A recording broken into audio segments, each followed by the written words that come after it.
central Union County in upstate South Carolina until 7 p.m. Eastern Daylight Time. Right there. Union County. A severe thunderstorm was located 4 miles southwest of Union, or near Buffalo, moving southeast at 25 miles per hour.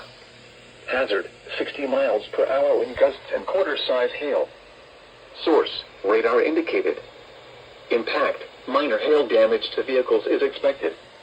Expect wind damage to trees and power lines.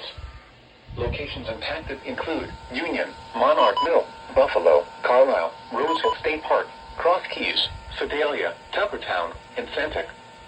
For your protection, move to an interior room on the lowest floor of a building.